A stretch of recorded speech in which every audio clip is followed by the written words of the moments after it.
자기가 직접 만들었다면서 음식을 보내온 거예요. 먹으려고 하는 찰나에 이상한 생각이 드는 거예요. 이 손이 많이 가는 어떻게 싸가지고 나한테 보낸 걸까? 바로 이걸 가져옵니다. 아.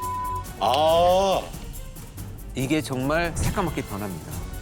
구치소에 수감됐을 때 이런 말을 자주 했다고 해요. 들어온 여자들 다 똑똑하고 잘났다. 잘난 여자가 도대체 이 살인까지 하면서 노리는 목적이 뭐였어요? 오늘의 사형수는 바로 이 사람입니다. 이 뭐야? 뭐지? 다요? 이 사람이? 이 네 사람이?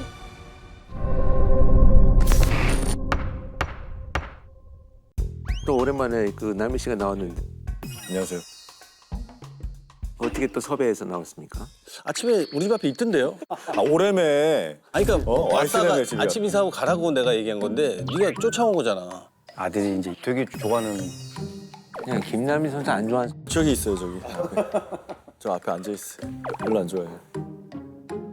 사이좋게 지내. 이건 뭐예요? 특급 서비스입니다. 김밥입니다. 김밥. 김밥이요?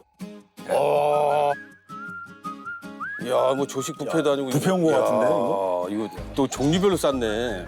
야. 사모님이 싸주신 거예요? 저희 네, 먹으라고? 그럴 일은 없어요. 우리 때만 해도 김밥은 소풍이에요. 그렇죠. 김밥은 소풍이죠. 소풍 때만 그냥 먹는 음식이었지 이 손이 많이 가요. 아, 김밥 손 많이 가죠. 맛있잖아요, 김밥이 이게. 아, 이게 이거는 왜 있죠? 이렇게 김밥 추리가 약간 좀 이상한데. 자, 신문 매달 오늘은 제가 하겠습니다. 야, 84년도 건데요? 1984년 9월 21일자. 야, 이건 뭐예요? 여러분이 버리는 흙이 한강공원을 만듭니다. 한강공원 조성하면서 그때 흙을 많이 필요하니까 이걸 받았나 보네, 이렇게. 아, 주식표도 옛날 신문에 네. 나왔구나. 삼성전자가 820원. 820원이요? 아, 84년에 820원. 지금 한 10만 원 하잖아요. 100배가 넘는 거지. 떠오는 거죠. 여기 또 내일의 경기 있어서 이렇게 나오고 있네. 슈퍼리그. 유공 할렐루야. 옛날에 유공이었죠. 지금은 이제 SK. 제주로 바뀌었죠. 이때 최순호 선수가 있었죠. 아, 그렇죠. 전설이죠. 그분도 계셨잖아요. 박강서 감독님. 그분은 잘 모르겠어요. 그때. 그 슈퍼리그 있었는데 그렇게 유명하지 않았어. 고등학교 다니고 할 때는 이회택 선수 있었어요. 아, 그렇죠. 그때 아니 완전 그분들이 전설이죠. 진짜 이 보람관을 막 장악하는 분들이었어요. 그 이회택 감독님이 또 스승이잖아. 네, 제 은사님. 아 그래요? 야 진짜 전설이. 예전에 돈을 진짜 많이 벌어가지고 불쌍한 그 뭐 후배나 동생 있으면 뭐 집 주고 그렇죠. 막 그랬대요. 그냥 진짜로. 대단하시고 그러니까 돈 빌려달라 그러면 다 그냥 빌려주고. 그냥 다 그냥 줬대요. 그만큼 뭐. 건물도 줬다는 얘기도 있는데 그건 모르겠다. 그건 좀 약간 과장된 거겠지? 이 얘기가 점점 산으로 가고 있네요. 네. 근데 내려오면 되죠. 네. 걱정하지 마세요. 산은 올라가라고 있는 거예요. 아니 근데 그것도 내려오라고 있는 거고요. 광고 중에 맵시나 광고가 있어요. 맵시나 탄생 1주년. 이 원래 맵시나가 여기 보면 광고엔 대우자동차로 돼 있는데 이게 원래 세안자동차에서 출발한 거거든. 이 차 이름이 맵시나예요? 맵시나. 맵시나 굉장히 맵시나는 차야. 나대로. 어수선한 세상 취해버리자. 더 독한 건 없어? 지독한 게 있긴 한데 술병에 뭐라고 좀 써 있는데 독부가 뭐야? 센 거라고 그랬으니까 그러면 독한 술인가? 독한 술을 말하는 건가? 뭔가 독한 술을 먹여서 범죄를 저질렀던 거. 하여튼 그 술 때문에 뭔가 벌어진 일 같은데요? 오늘의 사형수는 바로 이 사람입니다. 이 뭐야? 뭐지? 다요? 이 네 사람이? 사형수는 바로 이 사람입니다. 왜? 누구냐면 네. 강영리입니다. 1954년생이고요. 강영리 본명이에요? 네, 맞습니다. 그러니까 사형수니까 본명이 나와도 되는 거예요? 얼굴 다 공개되고? 얼굴 공개하고. 얼굴도 공개되고 다. 그래. 속이 다 시원하네. 왜냐면 지금 용영에서는 잘 공개를 안 했거든. 형수단은 그냥 바로 공개하네. 소화제 같은. 네, 속이 시원하죠. 사형이 지금은 없으니까. 그렇죠. 이건 사형 집행까지 끝난 사건이어서 옛날 사건이니까. 정리가 된 느낌입니다. 사건 당시에 29살이었습니다. 어휴, 20대인데? 네, 어린 나이. 그리고 전북 이리에서 고등학교를 졸업한 이후에 서울에 있는 제2대학교 전자정보처리학과에 입학한 인재였습니다. 야, 80년 당시에 인서울대학교. 야, 굉장히 똑똑했겠는데요? 만만치 않았어요. 그러니까 정보통신학과요? 네, 신설학과여서 네. 경쟁률도 세고 네. 한참 뜨던 학과니까. 당시에 고등학교를 졸업한 여성 중에 20% 정도만 대학에 진학을 했다고 하니까요. 와, 문이 좁았구나. 그런데 어떤 사정인지 모르겠지만 졸업은 못했다고 합니다. 에? 그것뿐이 아니라 22살 되던 해에 이제 운전면허 시험에 합격을 했다고 해요. 네. 당시 운전면허를 보유하고 있는 인구가 성인 인구의 한 4.3% 정도 된다고 하니까 당시로 볼 때는 상당히 진취적이고 앞선 여성이었다고 볼 수 있죠. 그때 당시에 면허증을 취득하겠다는 생각을 했던 것도 놀랍고, 맞아요. 뭐 면허증 따는 거는 차가 운행할 필요가 있으니까 땄겠죠. 차량이 있거나 엄청난 일을 저질렀다는 거잖아요. 이게 사형수니까 어떻게 된 거죠? 사형수 강영리는 구치소에 수감됐을 때 이런 말을 자주 했다고 해요. 구치소에 들어온 여자들 다 똑똑하고 잘났다. 그 잘남을 사람들이 못 봐주고 여자라고 자꾸 누르고 구박을 하니까 터질 수밖에 없는 거다. 뭐 이런 얘기를 했다고 합니다. 근데 그 잘났다는 사람이 뭐가 터져가지고 사형수가 됐을까요? 때는 1984년 7월 20일 새벽 3시가 넘은 시간에 서울의 수유 파출소로 한 남자가 걸어 들어왔어요. 네. 자기가 택시기사인데 네. 실수로 사람을 치었다는 거예요. 아, 파출소에서 와서요? 네. 남자가요? 네. 아까 사형수는 여자라고 하셨는데. 뭐야, 택시기사가 사람을 치었다? 아니 뭐 졸음운전했나? 아니 왜 파출소로 왔지? 병원에 119를 먼저 그렇죠. 신고해야 되는 거 아닌가? 그래서 이 신고를 받은 경찰관들이 바로 현장에 출동을 했는데요. 네. 현장 상황이 너무 처참했습니다. 이 택시에 치인 남성은요, 머리를 아주 크게 다쳐서 바로 근처 대학병원으로 이송이 됐지만 결국 몇 시간 뒤에 사망을 했어요. 이런. 이거. 그래서 경찰은 자수한 택시기사를 교통사고 처리 특례법 위반으로 구속을 했습니다. 네. 그런데 이 택시기사가 알고 봤더니 교통 관련 사건으로만 전과가 8범이었어요. 8범이요? 네. 이 정도면 그 택시를 계속 운행을 못 하는 거 아니에요? 면허를 뺏어야 되는 거 아니에요? 그렇죠. 근데 택시를 몰았다는 거 진짜 미쳤네요, 진짜. 근데 더 큰일 날 뻔했던 게 피해 차량이 아까 광고에서도 본 맵시 네. 승용차였는데 거기 아내도 타고 있었거든요. 남편이 이제 뒤늦게 면허를 따서 같이 이제 새벽에 함께 연수를 이렇게 나왔던 건데 차 뒷바퀴에서 이제 이상한 소리가 나니까 살펴보던 중에 택시가 와서 부딪혀갖고 사고가 난 거였거든.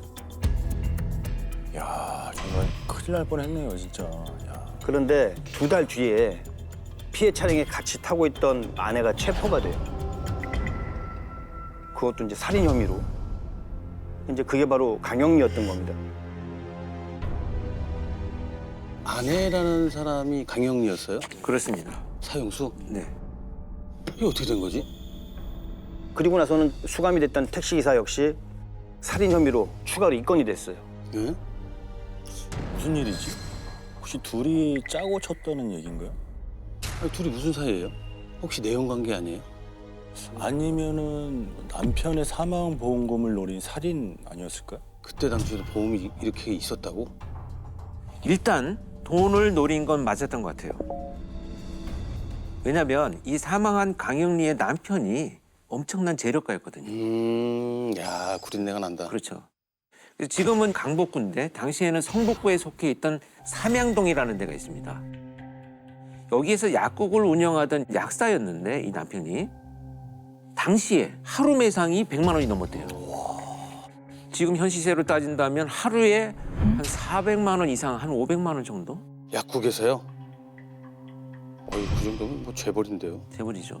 당시에 성북구에서 가장 세금을 많이 내는 사람이었다고 합니다. 성북구가 큰 집들이 많잖아요. 거기가 부촌이에요. 예전에 드라마 같은 거, 네, 성북동입니다. 아, 맞아요. 맞아요. 네. 평창동입니다. 맞아요. 이런 거 많잖아요. 맞아요. 예, 지금 돈으로 하루 400만 원이면 한 달에 1억 2천이에요. 맞아요. 그렇죠. 그럼 둘 사이에 뭔가 뭐 다른 문제는 없었나요? 이 강영리는요, 남편이 운영하는 약국에서 점원으로 일을 하면서 가정을 꾸려왔습니다. 두 사람 사이에 남매를 뒀고요. 또 시어머니까지 모시면서 아주 단란하게 살고 있었다고 합니다. 아니 근데 아까 남편이 사망하고 2달 뒤에 강영리가 살인 혐의로 체포됐다고 했잖아요. 강영리를 누가 신고한 거예요? 누가 신고했지? 자, 강영리를 신고한 사람이 바로 누구냐면 시어머니였습니다. 시어머니요? 시어머니가 왜요? 강영리는 남편이 사망한 후에 부양을 해야 될 가족들이 남아 있으니까 약사를 새로 고용을 해서 약국을 계속 경영을 이어갔습니다. 그럴 수밖에 없죠. 약사 면허증 걸어놓고 이제 계속 영업은 해야 되니까. 영업을 해야 되니까. 산 사람은 또 살아야 하니까요. 뭐 네. 아이들도 있고. 그치, 아이들도 있고. 시어머니는 갑작스럽게 아들을 잃고 얼마나 상심을 했겠어요. 그렇죠. 식음도 전폐하고 슬픔에 빠져 있었는데 어느 날 시어머니가 혼자 집에 있었는데 며느리가 자기가 직접 만들었다면서 음식을 보내온 거예요. 그게 어떤 거였을까요?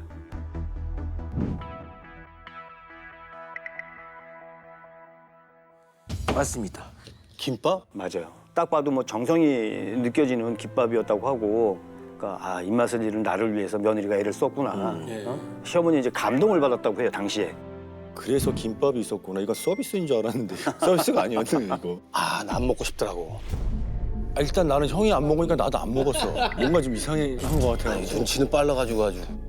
이 김밥하고 뭔가 연관이 있을 거라는 생각이 있었어. 맞아요. 줄 리 없거든, 우리 제작진이. 맞아요. 네. 내가 그동안에 용용 형수다 다 하면서 밥 준 건 처음이에요. 아니, 그러니까. 근데 이게 스튜디오에 김밥이 나와 있고 이게 사형수라는 사람이 보낸 거잖아요, 김밥을. 그렇죠. 뭔가 김밥하고 연관된 사연이 있는가 본데. 며느리의 정성에 감복한 시어머니가 김밥을 하나 집어서 먹으려고 하는 찰나에 갑자기 불현듯 이상한 생각이 드는 거예요. 김밥을 먹으려고 하는데 네. 왜요? 왜냐면 약국에서 한참 바쁠 시간인데 그렇죠. 며느리가 이 손이 많이 가는 김밥을 어떻게 싸가지고 나한테 보낸 걸까? 그치, 심지어 같이 살고 있었잖아요. 그렇죠. 맞죠? 그래서 이상한 느낌을 지우지 못한 시어머니가 부엌으로 가서 바로 이걸 가져옵니다. 아, 은수저? 아, 그래서 은수저가 있었네. 예전에는 다 은수도 웬만하면 한 번씩 다 있고. 집에 하나씩 다 갖고 있었나요 이런 거를? 거의 있었어요. 근데 아니 시어머니가 며느리인데 왜 그렇게까지 생각을 했을까요? 근데 설마 뭐 이거 옛날에 왕이 하던 것처럼 아, 맞아요. 이 어머니가 김밥에 언젓가락 하나를 쿡 찔러봅니다. 예. 이렇게. 찔러봤어요. 예. 괜찮아요? 약간 변한 것 같은데? 아니 저건 모르겠고 이건 변하면 안 돼. 나 먹었어. 변하는 것 같은데? 까매지는데 왜 끝에? 김밥 묻은 거예요. 이분은 내가 알아서 한번 혼자 해볼게 어떻게. 그럼 만약에 진짜면은 이게 정말 새까맣게 변합니다. 김밥에 그 시어머니가 이거 꽂아봤더니 아니 무슨 조선시대도 아니고 이게 84년도에 음식에다 독을 탄다는 게 이게 말이 되나요 이게? 그때 당시만 해도 황하고 비소 같은 걸 많이 썼잖아요. 비소 그거 그냥 죽는 거죠, 비소. 화학 반응이 일어나면서 색이 새까맣게 변하거든요. 그래서 조선시대 왕실에서는 음식에 독이 들었는가를 확인하기 위해서 은수저를 썼다고 합니다. 조선시대에 과학수사가 이제 지금처럼 발전하지 못하잖아요. 사람이 사망했을 때 이상하게 이 독살이 의심된다라고 하면 반개법이라고 해서 사망한 사람의 입에다가 밥을 넣어두었다가 꺼내가지고 닭한테 먹게 해요. 닭한테? 닭이 먹고 죽으면 이거 독살이야 쌀이구나. 라고 수사를 했었어요. 그래서 범물이라고 해서 범죄 수사하는 물건들이 있었어요. 은도 있었고 끈도 있고 닭을 이용해서 동물을 이용해서 이런 것들 확인도 하고 이랬었죠. 교수님처럼 프로파일러가 그때도 있었네. 네, 과학 수사가 있었죠. 되게 지혜로웠어. 그래도 꽤 지혜로웠어. 과학적으로 뭐 수사를 했네요. 그럼 시어머니를 독살하려고 김밥을 싸서 보냈다는 거예요? 자, 이걸 본 시어머니는요. 정말 등골이 서늘해졌죠. 그 색깔 변했는데 와 네. 장난 아니겠는데. 소름이 끼치죠. 소름 끼치죠 진짜. 그런데 며느리가 왜 나를 죽이려고 했을까? 그러게요 진짜. 왜 그랬지? 나는 독 김밥을 싼 며느리도 이상하지만, 그러니까 며느리가 싸준 김밥에 독이 있을 거라고 생각한 시어머니도 저는 약간 좀 이해가 안 돼요. 맞아요. 근데 여기서 우리가 좀 알아야 될 게 사실 강영리하고 시어머니의 관계가 그렇게 좋진 않았어요. 아 그래요? 죽은 아들은 3대 독자였다고 하고 약대까지 졸업을 시켰으니 얼마나 금이야 오기야 키웠겠어요. 그렇죠, 그렇죠. 3대 독자였으니 아들의 사고가 어머니로서는 더 큰 슬픔을 느꼈겠네요. 믿어지지 않는 거죠. 시어머니 입장에서 볼 땐 거기에 맞는 며느리를 보고 싶었던 거죠.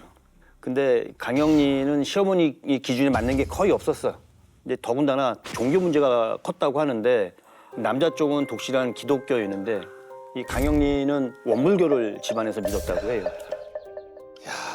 또 심지어 강영리의 부모님은 딸이 고등학교 다닐 때 원불교 성직자를 만들고 싶어 했을 정도로 독실했다고 해요. 예전에는 진짜 그 종교 때문에 갈라서거나 종교 때문에 싸우는 일들이 굉장히 많았어. 맞아요. 애초에 시어머니는 결혼을 반대했죠. 반대했는데 강영리가 자기가 개종을 하겠다 뭐 이렇게 얘기를 해서 네. 약속을 받고 허락을 했대요. 근데 이제 매번 일요일마다 교회 안 가고 뭐 가는 척만 하고 자기 아들이랑 놀러만 다니니까 눈에 들지 않았겠죠. 놀러 다니느라 아들까지 교회를 못 가게 만든 거구나. 당연히 미워 보일 수밖에 없겠네요. 갈등의 골이 깊어지는 거죠. 네. 그런데 시어머니가 꺼림직하게 생각했던 게 이 김밥 하나만은 아니었습니다. 아들이 교통사고로 사망하기 10개월 전에 시어머니도 교통사고를 당한 적이 있었다는 거예요. 아 진짜요? 네.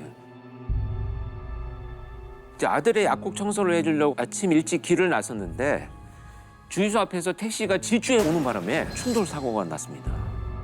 아 그럼 시어머니가 택시 치인 거예요? 그렇죠. 이게 다행히 이제 목숨에 지장은 없었는데요. 전치 2주 정도의 상처를 입었지만 꺼림직한 거죠. 야 똑같이 택시라니까 이상하긴 하네요. 근데 그 전치 2주면은 아주 큰 사고는 아니었겠어요. 근데 이제 문제는 그 아들이 죽기 2달 전에 똑같은 주유소 앞에서 시어머니가 또 한 번의 교통사고를 당했다. 그게 문제인 거예요. 같은 장소에서요? 이거는 우연이 아닌 것 같은데. 그렇죠. 이번에도 택시였나요? 아닙니다. 이번에는 봉고차였습니다. 봉고차요. 네, 야 그럼 차를 더 크게 늘렸네. 그렇죠. 점점 큰 차로 바꿨네. 아 진짜 더 큰 차에 많이 다치셨을 것 같은데. 그런데 다행이라고 해야 될지 모르겠지만 이번에도 전치 3주, 그러니까 내진탕하고 오른쪽 다리 좌상 정도에 그쳤습니다. 그러니까 이 시어머니는 자신이 당했던 교통사고하고 아들의 사고 사이에 어떤 연관성이 있지 않을까 의심을 하기 시작을 한 거예요.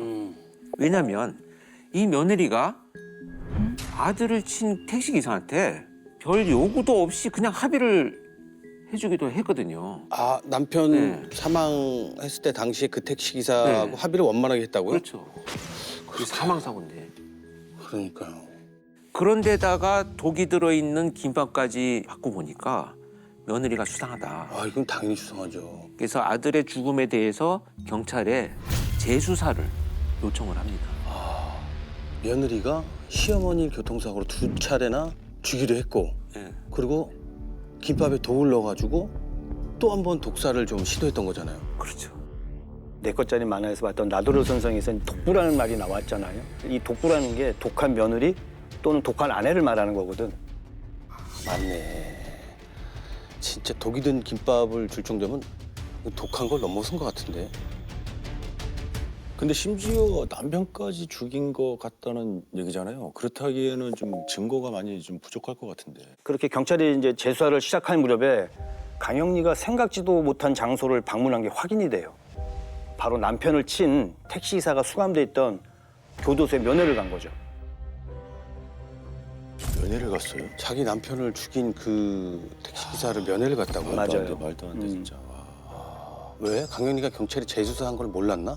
경찰에서 이제 당시에 그 면회 일지를 이렇게 보니까 돈 얘기가 오간 거예요. 강영리가 이제 그 택시기사한테 돈을 받았냐고 물어보니까 그 택시기사가 아니 얘기했던 금액이 아니다. 그러면서 둘 사이에 이제 실랑이가 좀 있었던 거예요. 돈 얘기를 하는 걸 보니까 이거 청부살인 같은데요? 냄새가 확 나는데? 아 시어머니 촉이 완전 맞았네. 이걸 어떻게 꼬줄 생각을 했을까? 근데 돈이 오간 걸 입증하는 게 어려울 것 같은데 그것도 84년도잖아요.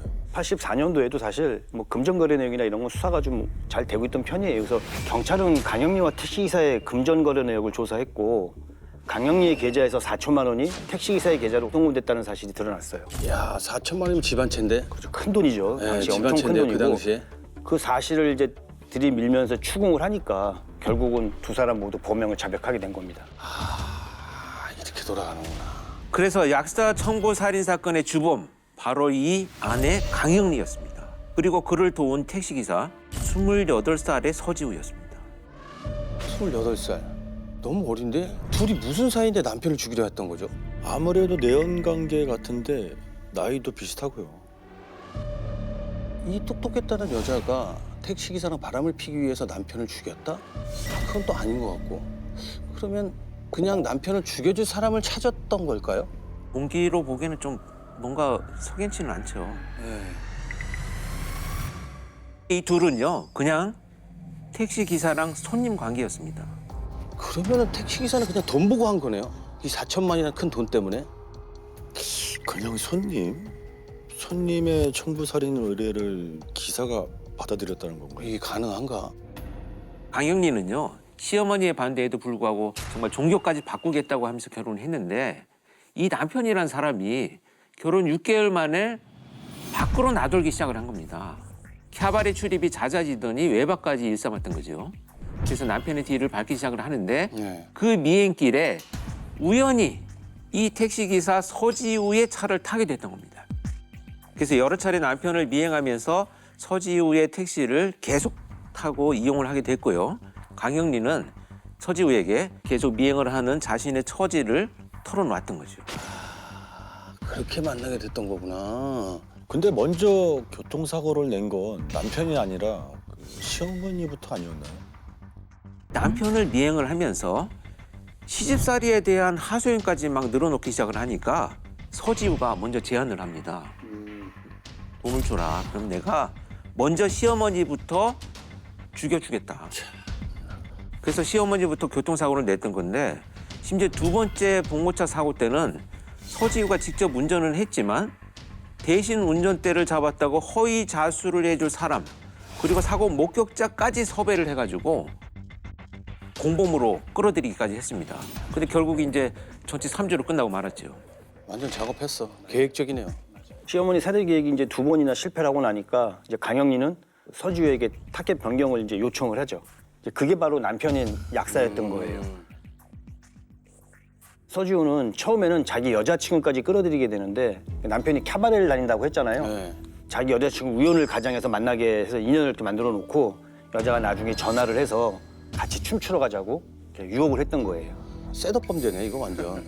지금으로 치면 참 치밀한 범죄죠. 예. 호텔 앞에서 만나기로 하고 거기서 이제 교통사고를 내려고 했는데 남편이 그냥 장소를 모르고 지나쳐 버리는 바람에 실패를 했다고 합니다. 이후에도 이제 외도를 하려고 했다는 사실을 알리겠다면서 협박을 해서 돈을 요구했는데 결국은 후에 서지우의 그 여자친구도 공갈죄로 구속이 됩니다. 대체 한 패니까. 이야 이거 무슨 영화 같은데 스토리가. 이 사진을 한번 보십시오. 아까 이 강영리만 제가 이제 이렇게 말씀을 드렸잖아요. 아 예, 이게 다 공범들이에요? 그렇죠. 강영리 옆에 있는 사람이 서지우의 여자친구. 이거는 여기 누구? 그 옆이 이제 아까 말씀드린 교통사고의 공범들. 자, 이 이후에 강영리와 서지우는 더 철저한 계획에 들어가는데요. 거리가 한산한 새벽 12시에서 3시 사이에 강영리가 남편과 함께 운전 연수를 핑계로 동네 주택가를 주행을 하게 됩니다. 야 실패하면 안 된다는 확실히 의지가 느껴지네요. 그렇죠. 사실 시간대에 보면 황당한 거죠. 12시 3시인데. 네.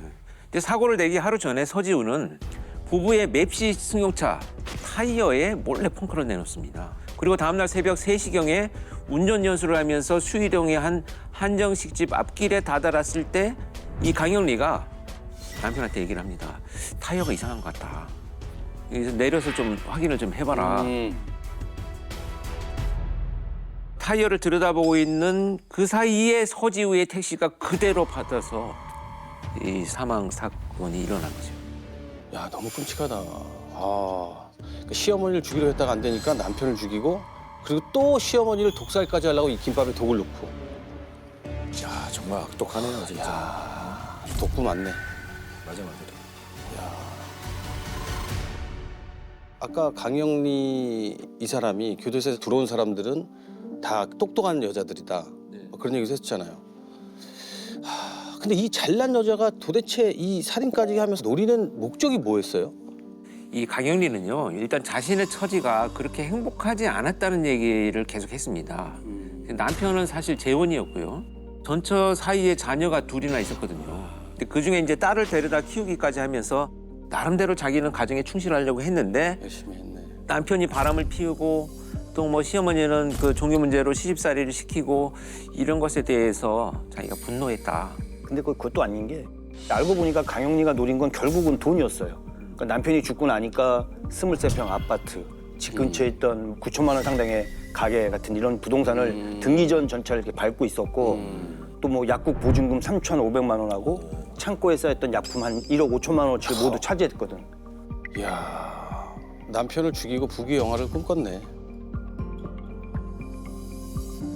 자, 이렇게 살인 혐의로 재판에 선 강영리와 서재우 이 두 사람은요 모두 1심부터 사형 선고를 받았습니다. 그렇지. 이게 좀 너무 계획을 많이 했는데. 1985년 8월 21일 대법원에서 형이 확정이 되면서 사형수가 됩니다. 이 구치소에서 잘난 여성들을 사회가 짓누른다고 불만을 토로했던 사형수 강영리 그리고 공범 서지우는요 6년 뒤인 서울구치소에서 함께 형이 집행이 되어서 세상에서 사라지게 됩니다. 몇 사람을 죽이려고 한 거예요? 두 사람을 죽이려고 한 거예요? 남편하고 시어머니하고. 돈이면 참, 돈 때문에 이렇게 사람을 죽이고. 살인은 절대 안 됩니다.